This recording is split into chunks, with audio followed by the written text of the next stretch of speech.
What's going on, everybody? Welcome to the Submission Fishing Live podcast. Hope everybody's doing good today. We're doing a little different today, streaming at like a different hour. It's probably what was it 5 p.m.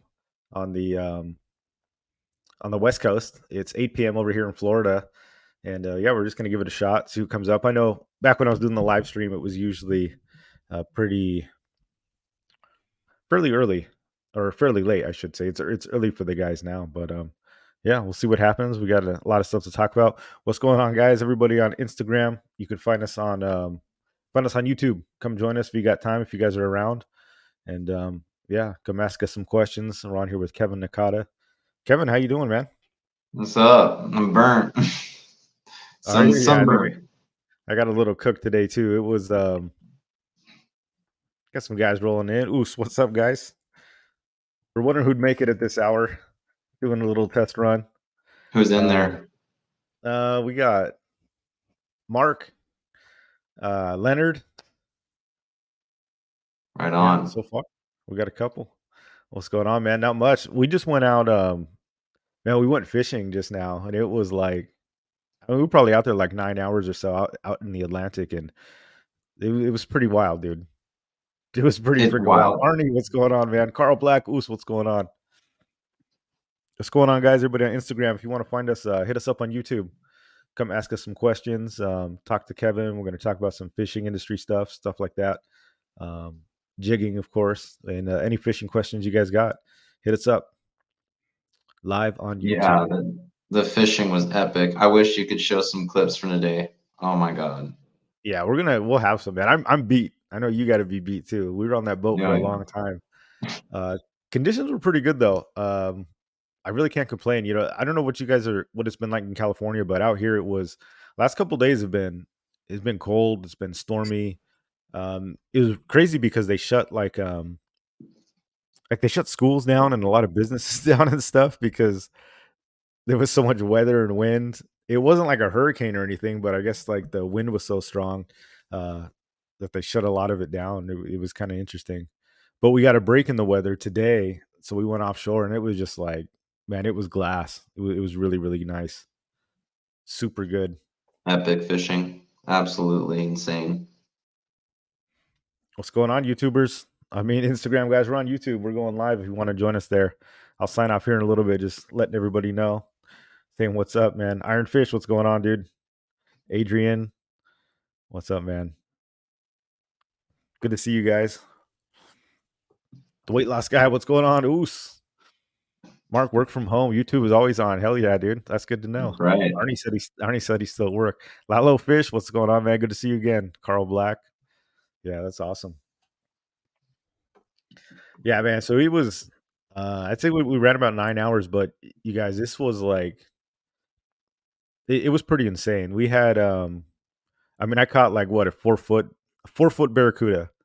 At Um least. it was 20 pounds. Yeah, this thing was like maybe 4.5 feet. It was like it was insane. We caught amberjack, we caught a cobia. It was just like freaking every drop. We were just getting like not just fish. These were like monster ass fish, like big heavy fish, man. It was nuts. It Yeah, was it was. And then it was like fishing. I think people, they don't see they don't really think that like the fishing in Florida, like we experience today, is real. They think it's like a once every now and then kind of opportunity. Dude, like with people catching big giant amberjack, and like getting sharked and hooking red snapper and all these other things that happen, like barracuda, whatever, it is. It's every day. Yeah. It's every day that's like that. If you go to the right place, it's every day. Yeah. We went offshore last week and we had a pretty good day. I dropped my new video. If you guys didn't see that, I think I launched it yesterday or the day before. And I thought it was like a pretty good day, but dude, it was nothing compared to what we ran in today. Like on that video, we were Nothing getting good. we were getting bit like every bite. Like every time we dropped, we were getting something, but it was like smaller stuff. We got a tiny amberjack, we got some black sea bass and stuff like that. But this time it was just like we probably doubled. We went probably twice as far out to some wrecks, but it was just like absolute insanity, man. The amount of fish, the amount of good sized fish, I think was really the surprising part. Yeah. And got sharked quite a few times, lost a lot of jigs today. So it's good that we know someone that can help us out with inventories of jigs. Yeah. Luckily, luckily I know a guy that makes some jigs, so we're okay. Yeah. Yeah, the sharks were crazy.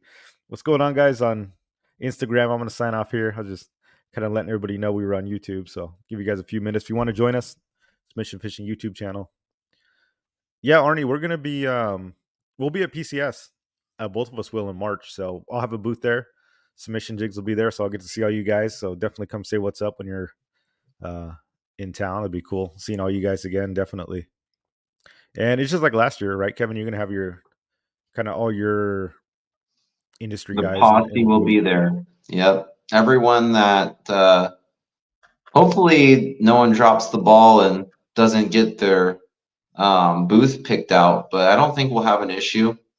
And we're going to be over at PCS in the same hall we were last year, which was Alamitos. And yeah, you'll be there. I'll be there. And it's going to be a lot of fun, just like last year. It's always a great time. Last Yeah, year was great. logistic. Yeah, last year was a lot of fun, man. PCS was like it was great.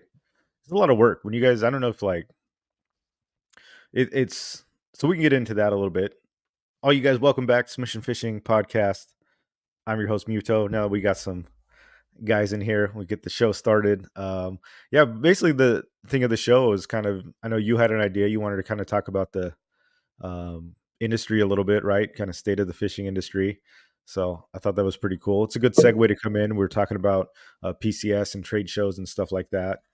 And yeah, it should be good. The trade shows from the like the fan perspective, they're fun because you get to go everything and see everything, but like they're a lot of work when you work a booth. This was the first one I did that was like um last year that was a big one. I had done some going to like some of the festival stuff or like when tackle stores would have openings, I definitely go in there and like pop a booth or something. But like going like 4 days, for like all day, 9 hours, like it's a lot of work. It's more work than It's a it seemed like. grind. Especially now we're gonna have to fly over, so that's a whole nother logistic thing. We're trying to have to figure out like how to fly out there, set stuff up. I can't just drive now. I was just driving back and forth every day from Carlsbad, but now I got to figure out how to like ship stuff out there and stuff. It's gonna be crazy. Oh, yeah. Yeah. Be worth it, though. Be worth seeing everyone over there. And obviously, it's a time for you to reconnect with the community and sell some jigs, Yeah, definitely. show All right, people guys. the new I'm gonna sign off at Instagram. Come find us on YouTube if you want to join. We'll see you guys over there. Come join Kevin's on, and it'll be a good show. Summertime fishing. What's going on? Anyways, yeah. Sorry to cut you off. What were you saying? No, I was just saying, show everyone the new 2 and 300 size ogres in the macaroni. They look really good. So good time for people to come in person again. Yeah, we got the squishy as well. It's definitely some Hmm. color schemes. So I think it'll be Regal perfect. gold, Regal Yeah, mint. and March will be. I mean, right when rock fishing opens, kind of the end of March, and then tuna should be lighting up pretty soon after that. Yep. Hopefully, knock on wood. Everyone says the same thing. They disappear. They're going to disappear. They're going to disappear. But we'll see. I don't think so. Yeah. Lorenzo, what's going on, man? Dana Landon needs to stock up on the 60 grams. They just placed an order today. I saw it Yeah. coming. We were on the water. They put it in a pretty big order, so hopefully they got some 60 grams on there. We crushed them on the 60 gram today. That was 60 like gram was fire. And the 60 sumo gram and the was smashing assassin. them. Yeah, Yeah. 80 gram ogre, The even the 80 gram. javelin. Man, you guys wait. We have so much content. We legit like we caught so many fish. We recorded so much content today. Like it wasn't even funny. It was insane. Oh man. I can only imagine when it gets to be like the hot season out here. It's just going to be we won't know what to do with all this content. Eventually you're just going to have to like lay it just out there, just make endless videos, just like hour-long videos of hookups. Right. Definitely. Billy, California Harbor Fishing. What's going on, man? Welcome to the show. Glad you can join us. All right. So should we start talking about our topic? Yeah. Like, what do you got for me? The state of the fishing industry. For those of you guys that don't know, let me set the scene a little bit. Kevin Nakada, he is his company is Fishing Reps. He reps fishing products, fishing supplies.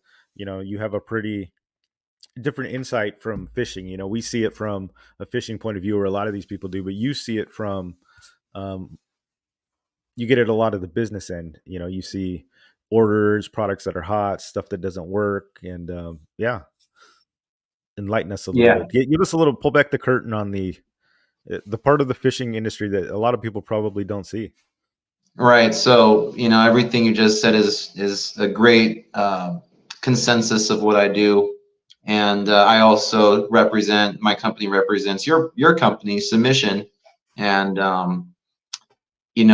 for me, when I started the business, aside from helping my friends and basically family out there in the fishing industry, I aligned myself with those individuals and their companies, and then I obviously made it a successful business to getting product into stores, which is a very interesting relationship and takes a lot of trust, right? You have to build a lot of trust between people and especially shop owners and business owners, and basically trying to make sure that everything is tight enough to where you can bring these two people together, the company owner and the store owner, to where they agree upon doing business together. So we're the mediators for that.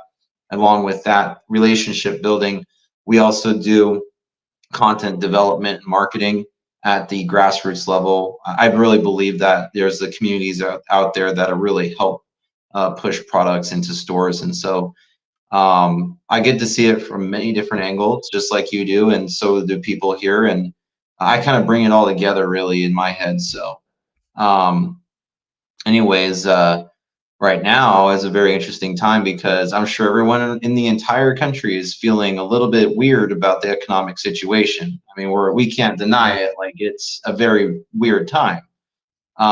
Whether we call it, a recessionary period where there's just not as much money being turned over between businesses and individuals, or whatever you want to call it, demand has definitely become it is slumped, and that's across many different kinds of parts of industries, including the outdoors, which is one of the most resilient industries in the entire world, because people will always want to go outdoors and go interact with it, right? So, anyways, money's becoming tight, and businesses are starting to think about different approaches to essentially be relevant or to cater to their clientele that they either have or are seeking new clients, right? Because they need to expand their businesses and need to create more demand.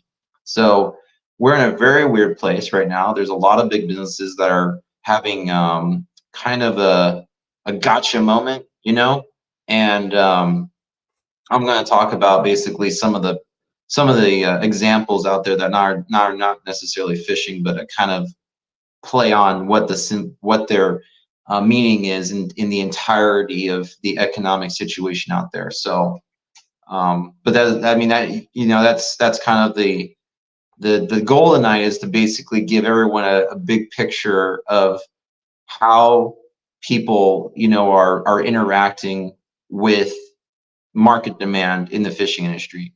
But it bleeds to many other industries, but certainly fishing is one of those that is we all want to know about because we do it, right? So Yeah. It's interesting because the fishing industry, it's like before I started making jigs, it was like you got to see like how viable is it? Like how many people fish? Like is it? It was amazing to me how many people actually like how big the industry was. Like that was a big shock to me. And another thing was like you got to think of like the longevity too, because so many people there was such a huge influx during the government lockdown 2020 and then 2021. Really actually saw some of the biggest like year to year leaps in fishing growth. Whether that was just yeah, buying gear, fishing license sales, licenses are usually the right? sales. That's what they track, but fishing licenses went through the roof, and then fishing equipment sales. I mean, but I think that kind of went with like everything. So it's interesting to see how sustainable that was going to be, kind of down the line, right? Like when that inevitably probably died off and stuff like that. Well, I don't think it died off. What I think is changing is people's time has kind of pivoted. Yeah.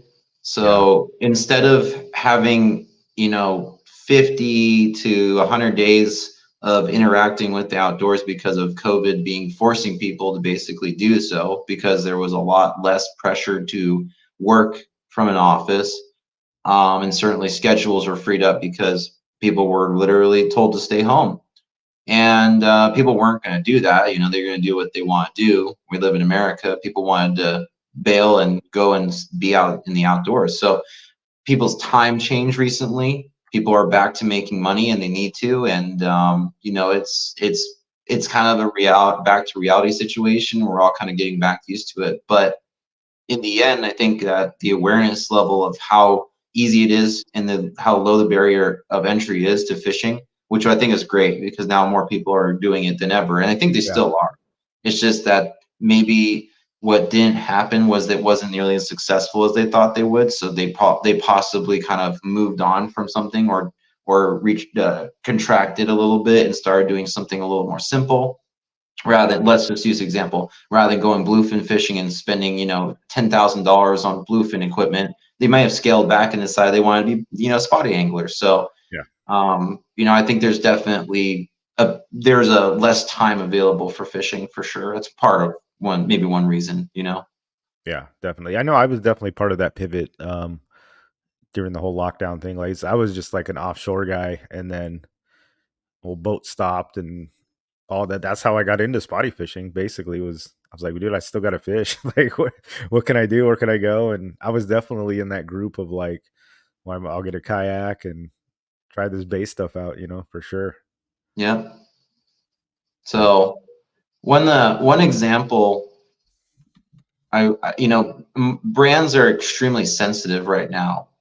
Um, People are more picky about what they buy nowadays, right? They're Yeah. more attracted to something that they need, not necessarily want, or maybe they want it, but they're really they're putting their magnifying glasses on now. They're kind of peering into the details of the company. They want to know more. They want to, whether it's being for a patriotic reason, supporting someone in the United States or otherwise, right? There's all sorts of factors that go into selling a brand or a product.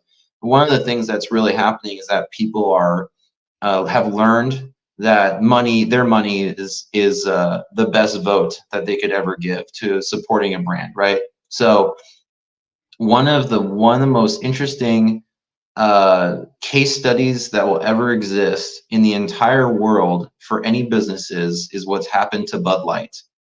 And it is amazing what has happened with this monstrous brand. And in a matter of 6 months, or what are we now, like 8 to 10 It's been months a now while. It down the seems line, like, yeah. it has completely been a catastrophic ordeal trying to right the ship there. And it's not anything about political. I mean, that's a politically charged situation, but really what it was that they forgot who their customer was. And it wasn't any other choices, right? They literally they were in denial of who was purchasing Bud Light. And so, I mean, it was mainly because one person's choice, but I mean, it happens, it happens like that. So brands now have to be more aware and conscious of who their customer is, and they have to know how to continue making it relevant, their brand relevant. And a lot of reasons why you see a drop off in people's or brands' relevance and people's interaction with that brand, especially in the fishing industry, is people forget who their clients were. And Yeah. you have to be able to sustain the message and the interaction with your community, or else people just literally they'll just be like, what happened to you, where did you go? And part of the reason why you see big brands kind of failing in this right now is because they've hired people who don't live the brand. They don't know the marketing individuals, whether they're uh, not necessarily a division of the company, but mainly they could be a hired contract, a contract organization outside of the company, where they basically say, here, we need more views or we need more content, go make it for us. But how valuable is that really? Do you Yeah. really understand who's watching this, right? So I think there's a huge turnover, a real back on what content is posted and who's posting it, because brands are very aware right now that they're on the chopping block. Everyone is really, Yeah. and I think it that's can an happen to interesting point. anyone. Yeah. I think people are just tired of like fake, like Yeah, the people that are just out of touch and fake, like it's like you're saying, it's who are these people calling shots and making content? You're like, that's not how stuff works. You know what I sure. mean? I think that's what makes your rep group so special too, is like you fish all the time. You were a former guide. I mean, we fish. I mean, we've been out Today, here in Florida. Like, how many times we've been fishing? Like all the I don't time. know, but we wish we Like could fish couple more because of the storms. yeah, we haven't been able to fish, but a couple times a week. But what I like about your stuff is like you fish, but you fish all the stuff you rep, and you only fish the stuff that you rep. I mean, how many Yep. people can own these rep companies, these big groups? A lot of them don't even know what fishing is. They're just so out of touch. A lot of times they're rep groups, but they're just rep groups. They rep probably energy drinks and fishermen and shoes and just bunch of industries that aren't really connected. So I think Yeah. that's what gives you a lot of strength and credibility, in the stuff Well, that you're I pushing. know the product, and I wouldn't fish anything that I wouldn't fish, right? I want to fish things that are fun to fish with. I want to learn about them. I want to become good at fishing with them, right? And so, just like any customer out there, when you pick up one product, let's say they pick up an assassin, a 60-gram assassin, they may not like the jig for one situation, but over time, if they start fishing it in different places, they'll start realizing, right, that it has a very important place in their arsenal. I really like, that wasn't really, a big jig on my radar for quite a while until we started fishing out here. And I was like, that's going to be a really good jig out here. And it was like, boom, like it worked, um, and I think that's relevant all across the country, right? I mean, every situation has a right place for every certain color or jig or size, whatever, right? But I like to learn about everything that we're putting into stores, because when I go and talk to a customer, I can literally tell that customer from personal experiences where they should buy this, when they should buy this jig, why they should buy this jig, and where they should fish it, right? So it's the best selling point. It's what I did Yeah, when I was guiding too. It's the same thing. yeah. I mean, I think that's that uniqueness where people can just reach out to you and ask you a question, about a war bait, like whatever it is, or a bait's reel. That's pretty cool. And then you have answers for it. You understand what they're saying. Yeah, I try to have an answer for most things, but sometimes I'm getting in my as I start to become a bit more wiser. Not to say I'm wise at all, but just as I grow older, I might be getting some wisdom. I've learned that I don't have the answer for everything, but I can certainly give it my best shot, right? So, um, but yeah, I think that fishing and business is a funny thing, because a lot of people, like my father, I would say, was probably the most supportive of the idea that you can make money fishing, right? But I think that a lot of people get to the perspective that it's more or less a not a hobby. Everyone calls it a hobby, but it's a life passion for anyone that does it. You get sucked in. You're in. You're not going to go Yeah, back. It's not a yeah. hobby. You can I guess. change any hobby Yeah, you want. It's going to be a rotation, but once you get sucked, you're in. yeah. A hobby is If you're like building model ships, no, or stuff like no, that. Like fishing, it's such a rich community and such a yeah, anglers know other anglers. You know what I mean? And it's like if you know other anglers, there's usually not fair weather anglers. There's very few people that are like, oh yeah, I like to fish hardcore. sometimes. I mean, there are some, but most anglers, they live it, they breathe it, they want more of it, they want to learn. Yeah, that's a really good point. Yeah, and I Calling think it a it's hobby is different. definitely a disservice.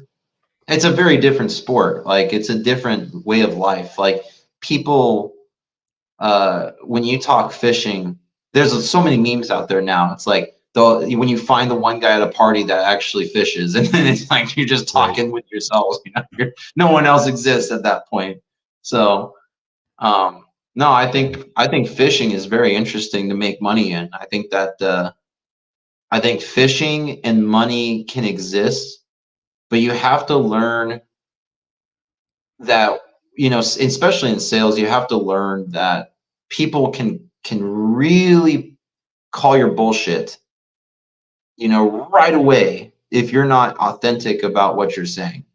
And you really, and the only way to do that is to prove yourself, and that's it. Yeah. I mean, really, you watch every professional angler out there in the entire world. The only way they'll have credibility is to win. That's it. Or to be the best guide or whatever professional, you want to talk about, any professional in their field. The only way the guy's going to get any credibility is if he's on top at some point, right?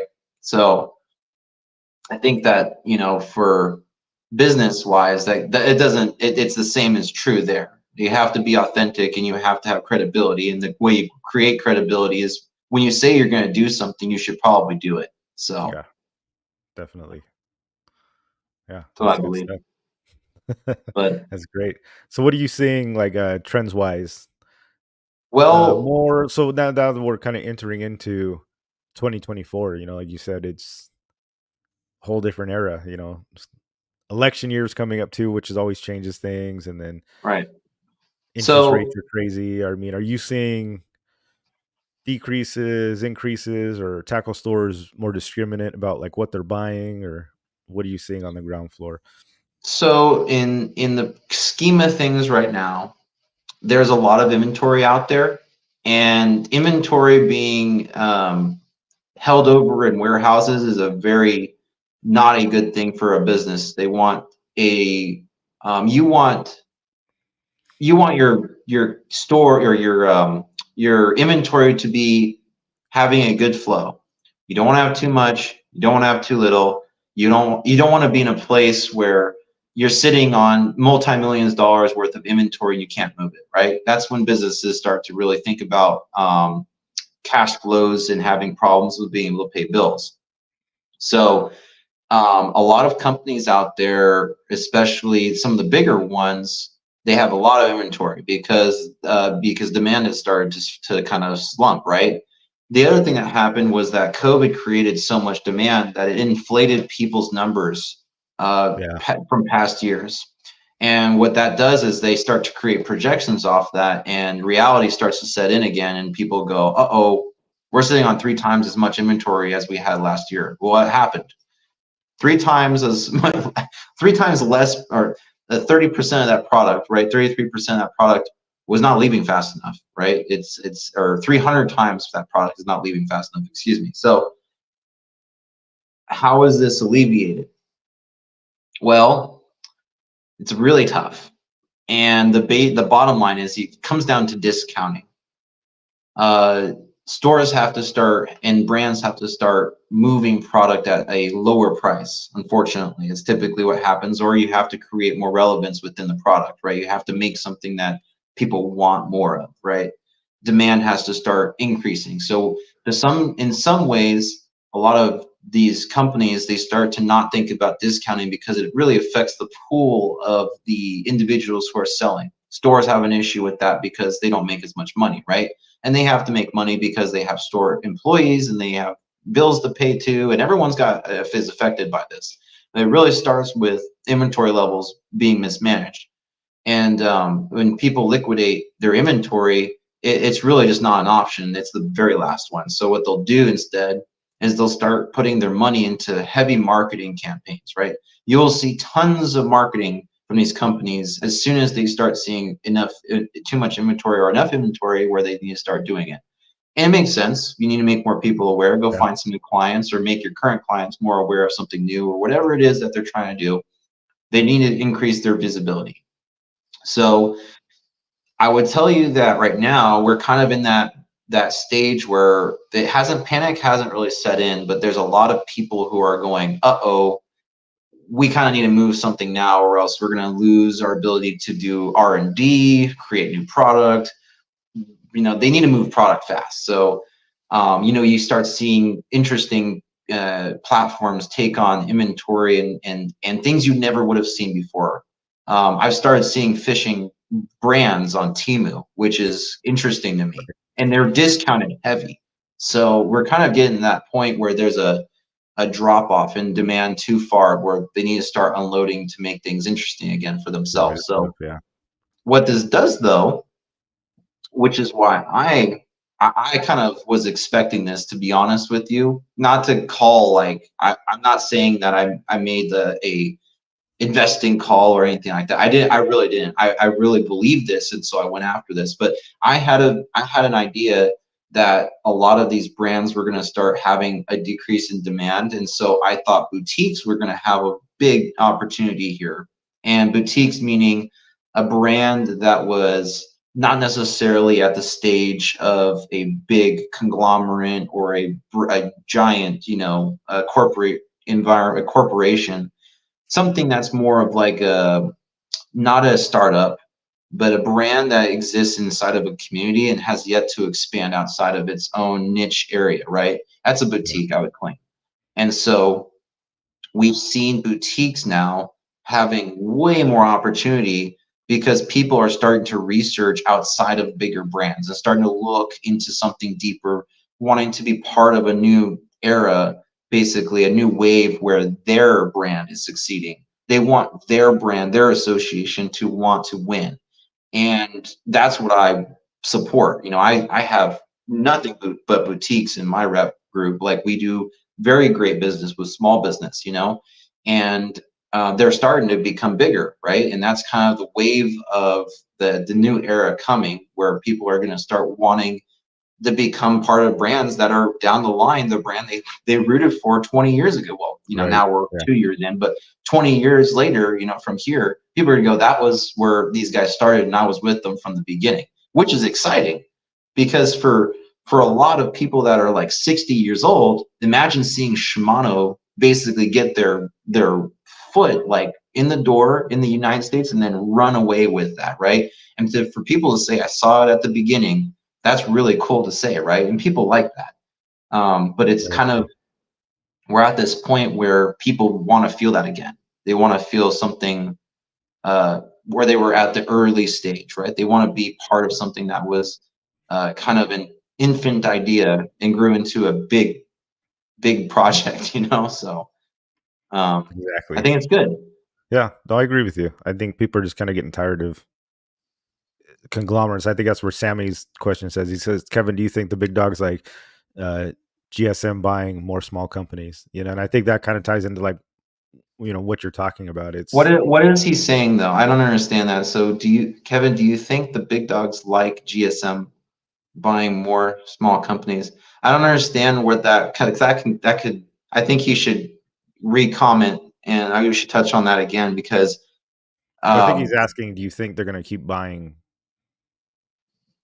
you think so? small Or well, companies? I take it as more as like, does GSM like buying small companies? I don't know Oh, what that okay. question is going at. So I Oh, I want to see what kind you're of saying. I see I what you're want him to saying. clarify. I don't know Yeah. I what don't he's know saying either. specifically. Sammy, clarify. Yeah, I see what you're saying. it's a sensitive part Nico, because what's going on, man? Glad it you could could go join so us. many ways. Interesting. Yeah, that Yeah, could be I true think because you're I you're a think part of that. I know you were like affected by that even early on. You had a rep company that was absorbed by one of the big dogs, and that when you see that more and more, it's kind of sad because I know we had talked about this personally, just like in our day to day lives, how these companies get absorbed, and a lot of times they get bought just to be erased. Like sure. a lot of these companies are buying the small companies just because they're seeing the competition, and then they're basically just doing it to get rid of them, which is kind of sad because the innovation, again, the innovation hasn't been coming from the big people as of late, like because they're Sure. so tied up with product and stuff like that. It's the small companies having the innovation, and then it's sad seeing them get bought out, and then the innovation doesn't carry with them. You would hope that that would be more resources, more money, but a lot of times they buy it because they just don't want to compete. you know, it's Yeah, too bad. it's a sad truth, but you can look at so many industries outside of fishing, and it Yeah, happens it happens all the everywhere. It time. happens in tech a lot too. Yeah, Yeah, a lot in tech, a lot in tech, a lot in manufacturing. Probably more so in manufacturing than most people realize. There's a lot of acquisition that happens, especially in equipment. So I like Mark's comment for sure. Yeah. And that's the crazy thing is a lot of times small business tends to be even more competitive now than the big guys. It seems like you would think that some of these bigger companies would be like super bargain brands, but that's not even like the case, which is crazy. Well, so here's the thing that's really cool about small businesses nowadays. I grew up in an era early on, right, where there was dial-up phones. Uh,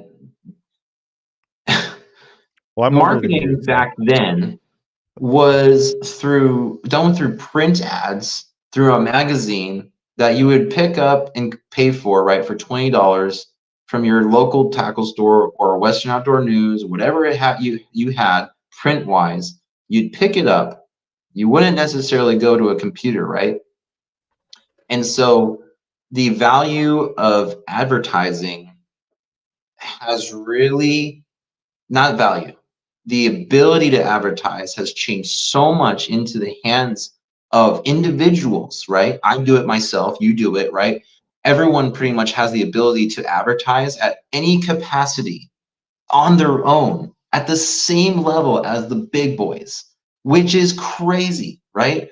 It is such a unique time to break in because nobody ever thought that you could pick up a phone and literally advertise to thousands, 10,000s, 100,000, a million people in one yeah. video. Who would have thought, right?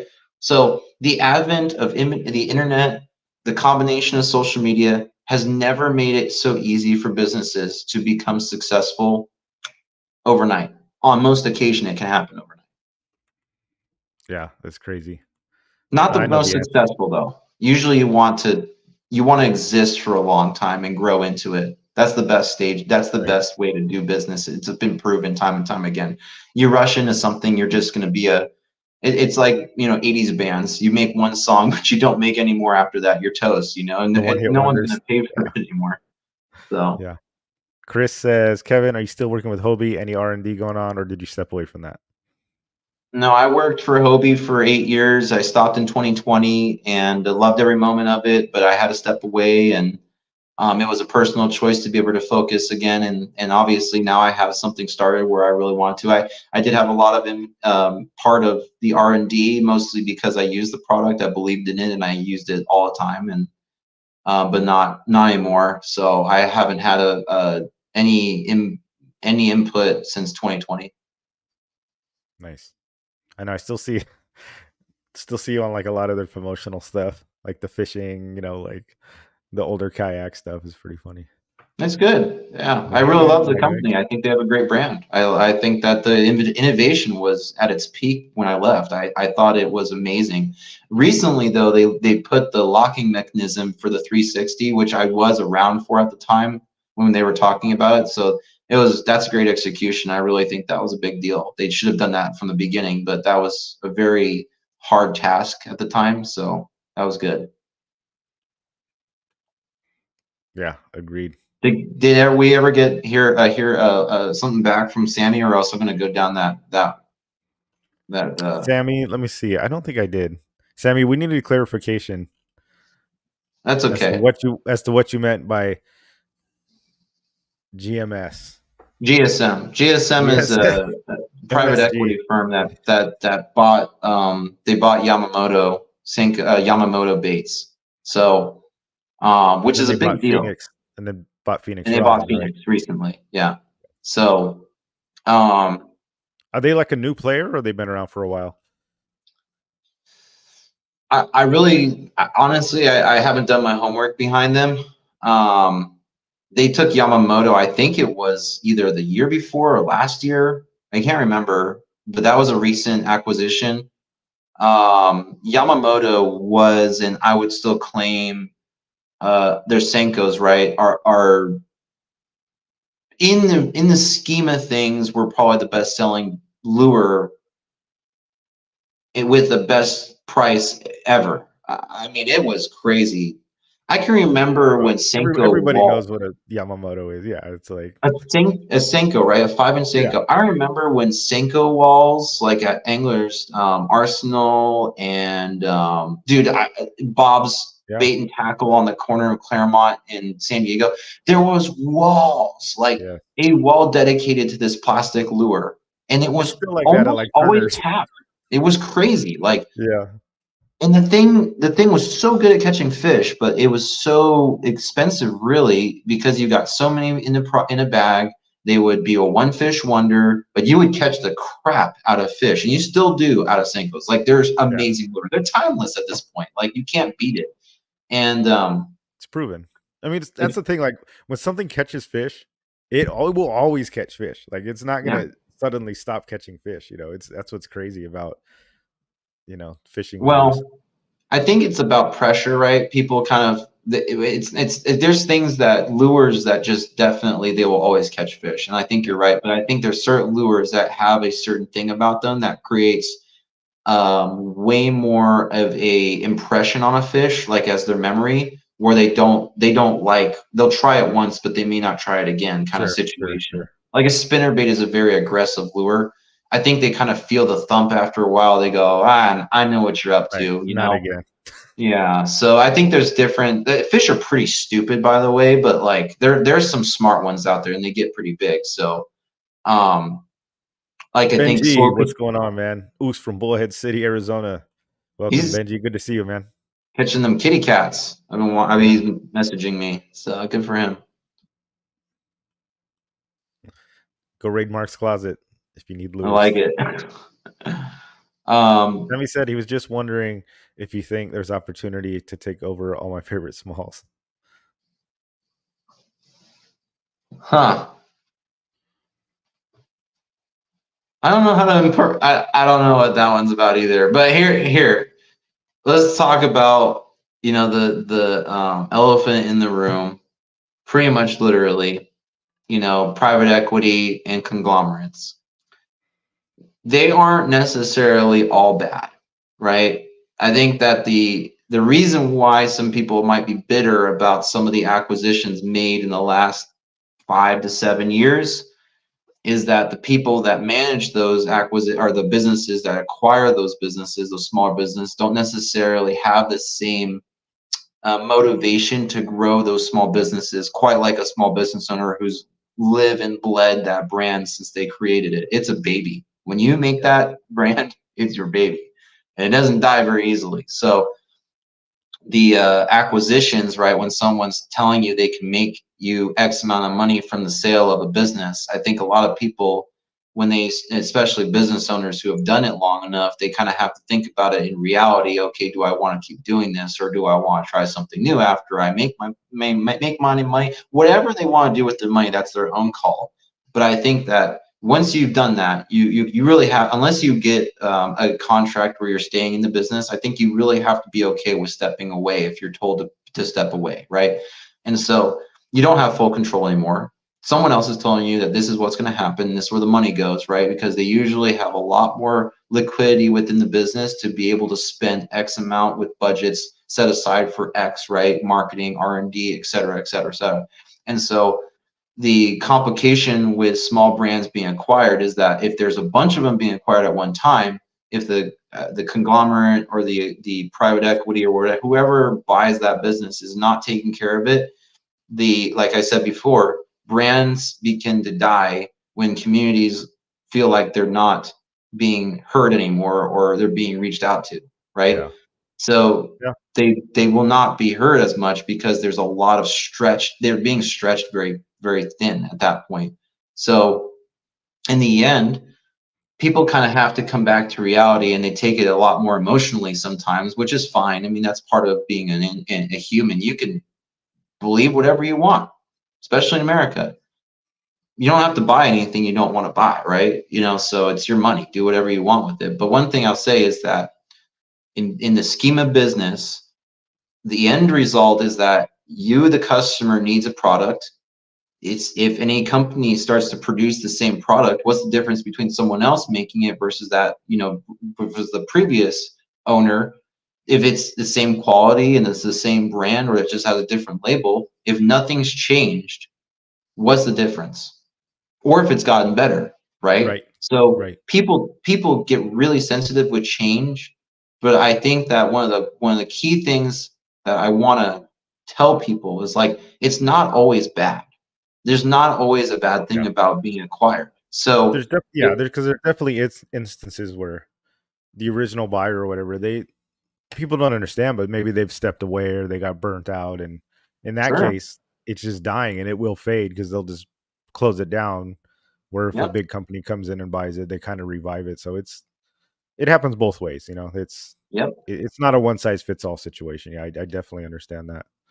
I think most of the time when an acquisition happens, though, it's usually on the increase of demand and not necessarily on downside, right? Because no one wants to Yeah, buy into a company that's not going to succeed right away. They want to return very quick. So, but they need to keep it up, right? And so, businesses don't normally, especially small businesses, don't always succeed. So they need to keep it going for a while. What was that comment?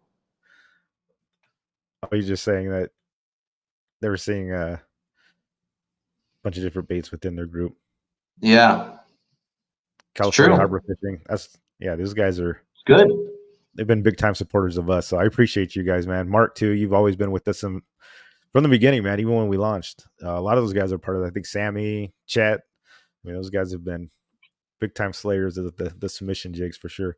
He asked, "Is there any new upcoming for 2024?" We kind of like launched our 2024 stuff already. We've got we do got some more stuff in the pipeline, of course, but like the 200 and 300 gram stuff was probably the biggest changer, and then we're selling hooks, and then the 200 and 300s mostly for rockfish and tuna and stuff like that.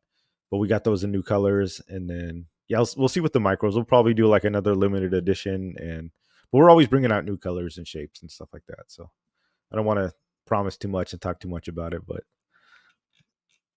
always just got to keep your eyes out. Can't That play all the new cards. That new prototype though is pretty sweet. Yeah, It's I hope it happens, Muto. I really yeah. do. We've been fishing. A prototype's been smoking the redfish out here. They're sick. Been pretty crazy. Yeah, yeah. Yeah. It's been good stuff. That's awesome. So, what do you have? You have any goals for 2024? Are you taking on new clients, Yeah. fostering We have old three clients? brands currently that we're in discuss. We have one new brand we are bringing on, which is Tightline Braid. I'm very excited to bring them on. Tightline Braid is probably it's getting out there quite a bit nowadays. They're a Texas company. They make all their braid in house. It is not. It is a small operation, but it is not a cheap product. This is quote from the owner of the company. It is the best quality braided line in the industry. And I have to say that I talked to him last night, the amount of dedication he puts into each and every spool of braided line, I believe him. I really do. Um, I think when I do my product review, which I've been doing product reviews on YouTube, and obviously there's going to be one for submission here in the future. Um, those that will come up. I will talk a lot about tight line braid. It's a science. I got to tell you, I knew nothing about braid compared to what I know now. After one hour conversation with the business owner of Tightline Braid, amazing innovation there. And it's not so simple. Like people just can't create a braid brand and expect it to succeed. You have to have so much care into every single 1,000 yard spool, 500, Yeah, 300 yard spool you make it. You have to make sure that when that person's hooked up to a fish, that they land it, and it's not. You can't be the one to be blamed for that loss. 100%, hundred So percent. That's like that's a high stakes, man. That braid that's a high stakes business for sure because that's it like is. you You hit the can't nail f on the head. around with that You're one. relying on that for like pretty much everything. Hooks, is another one. It's like we we put a lot of work into making sure our hooks are like bulletproof. It's like I don't want to be the reason somebody loses a fish. No, Nobody wants that. You don't want to be the failure point. There's so many things that can go no. wrong. The Yeah. reel, the rod, the leader, the braid, the hooks. It's like you don't want to be that one. I mean, it'll happen eventually, but you don't want it to be a constant thing. I think the thing that's really, having an impact on a lot of these small companies right now is there is a lot of ability to become way not just unique, but way farther improved upon than a lot of these smaller or these bigger companies that focus on dollars and cents. If someone goes after quality nowadays, you can still get quality with dollars and cents, but you just have to be mindful of who you're buying from and how you're purchasing for your wholesale product, right? Or for your, retail product, whatever it is that you're going to be selling.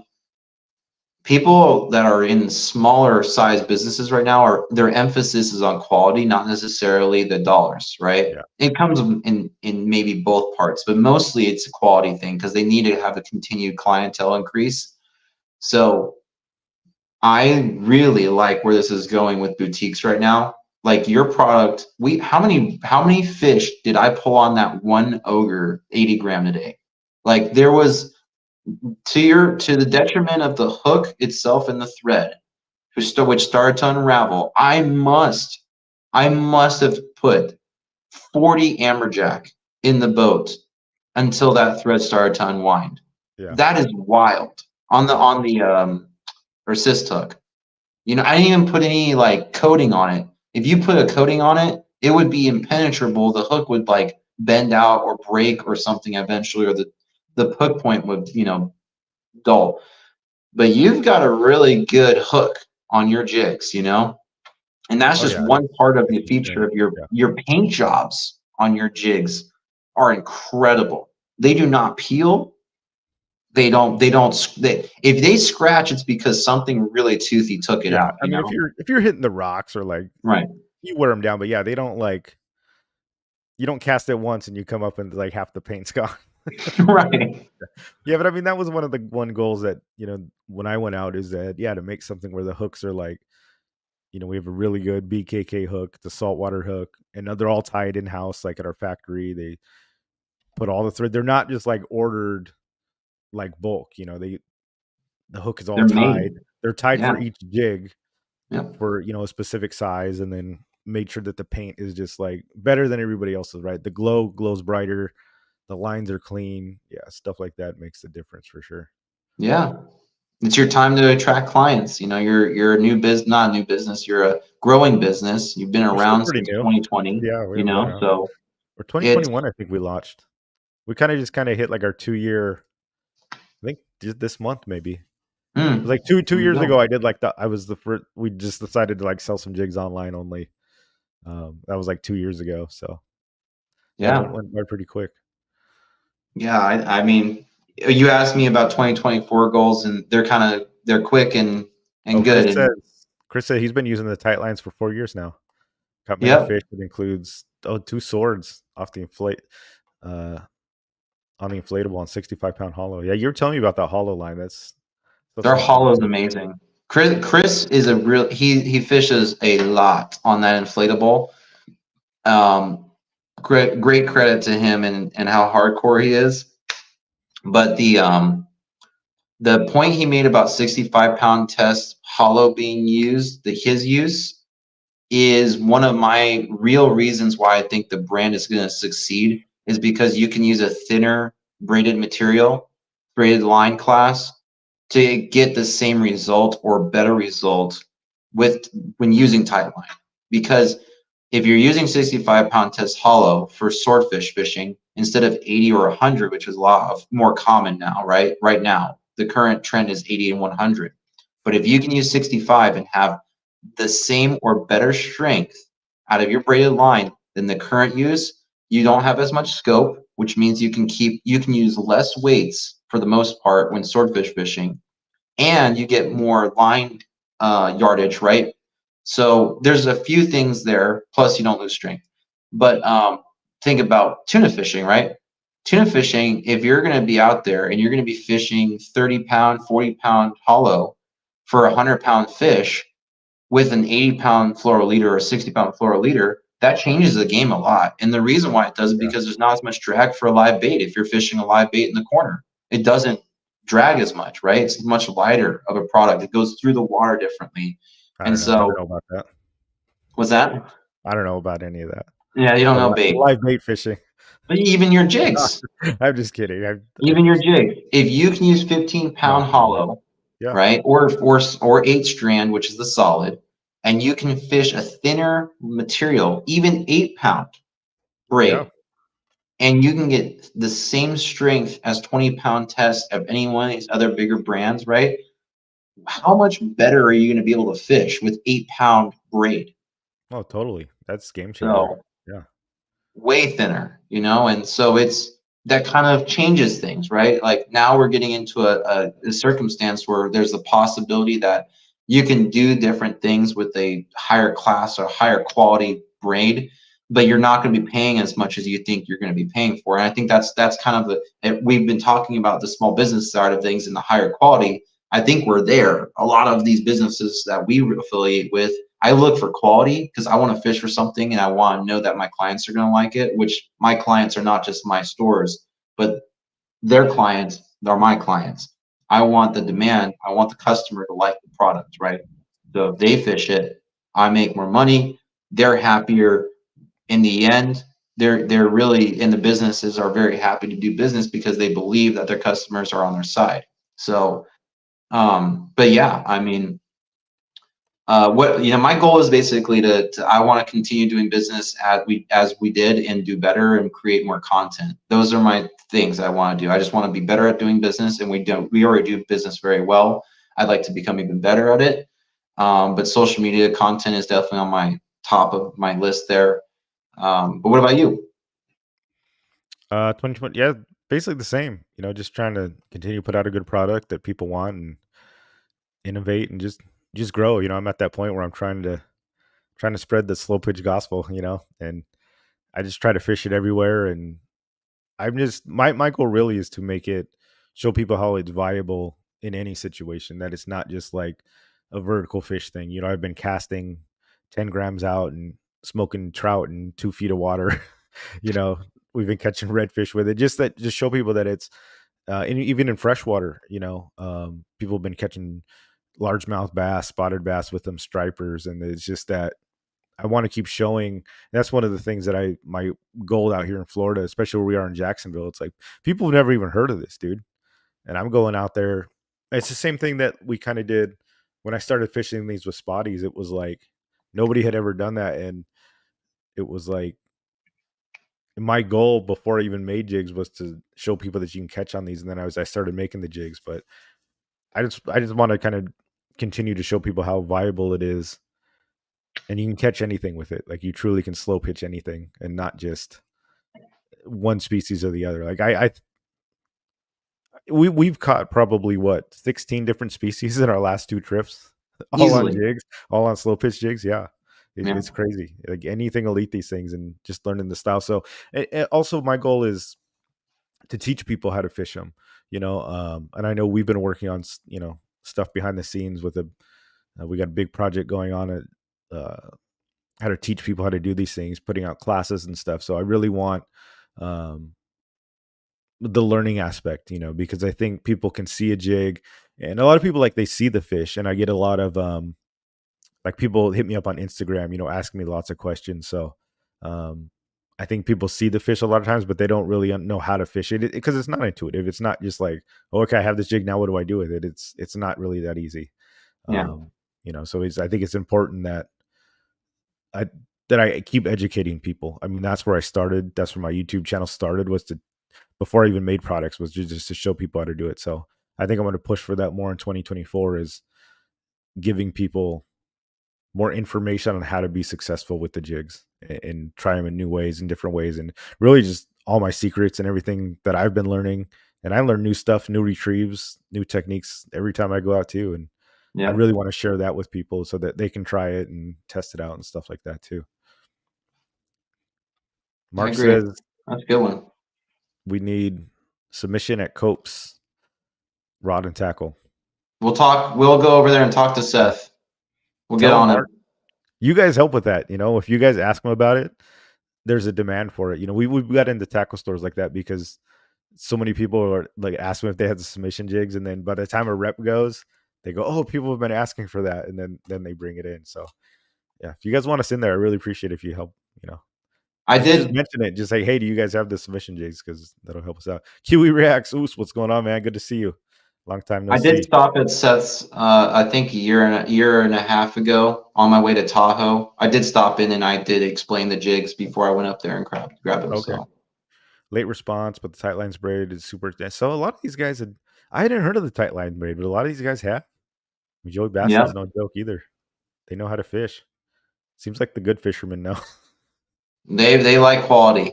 They Yeah. know what to And look they've for. all So every single one has mentioned the hollow core too. yeah, There's something to I that. like Joey's going after really big fish on that too. I mean, everyone. This is a Oh, big nice. fish brand, Okay, yeah. so. That's awesome, Chet. Nice. Yeah, good stuff. Yeah, I mean, really, it's all I got. So, do you guys like the live? Should we bring the live back? So we tried it. This was kind of like a test run. I mean, it was pretty good. We got up to like 20 congruent viewers.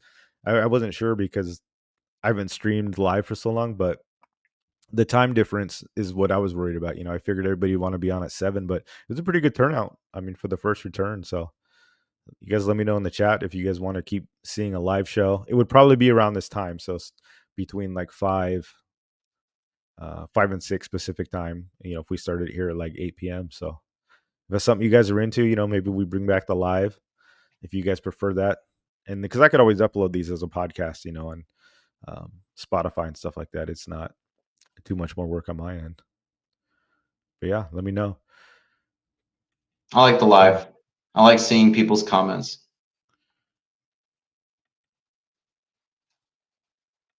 Can we announce on CHF? We Announce what? we can announce on CHF. I think they Oh, want to do a seminar. okay. Well, I yeah. don't I mean, know. whenever. And then Arnie asked if we were going to Apps and Taps in May. I mean, maybe I don't have plans for it, but I'll definitely support.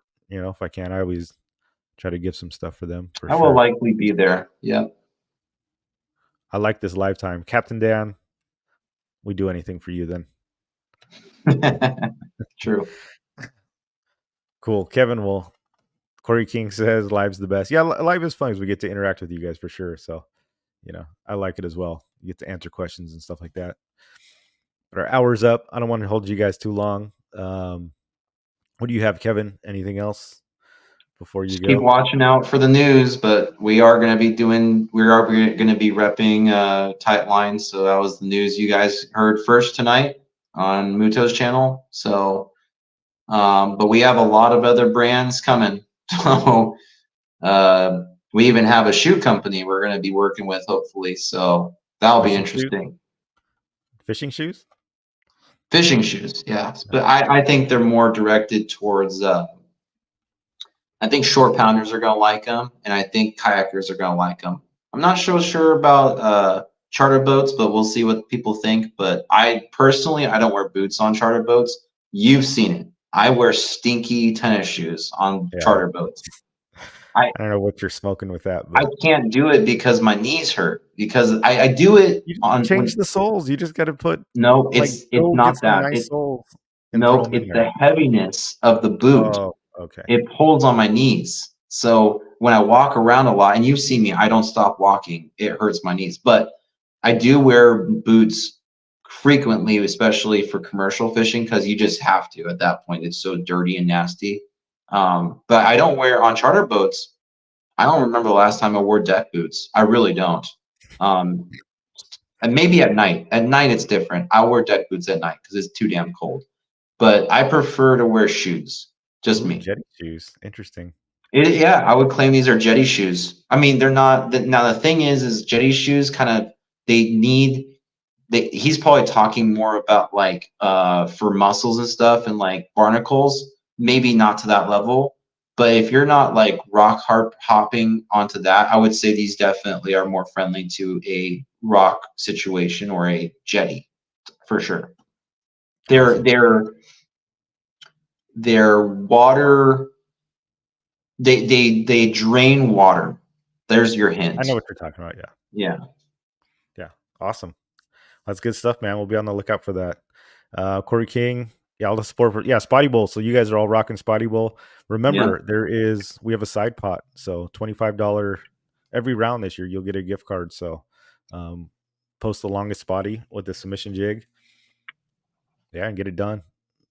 Submission Good jigs luck are to you all. I wish I was asymmetrical. there fishing Spotty Bowl. Yeah, definitely. And yeah, check out buy some jigs from your tackle stores, guys. I really appreciate it. If you guys want to support, that's the best way to do it. Is just help us out there and tell people you want them. I really appreciate you Right. guys. Leonard, thanks for showing up, guys. And yeah, maybe we'll see you next week. All right. Thanks for joining, Ooh. guys. Oos.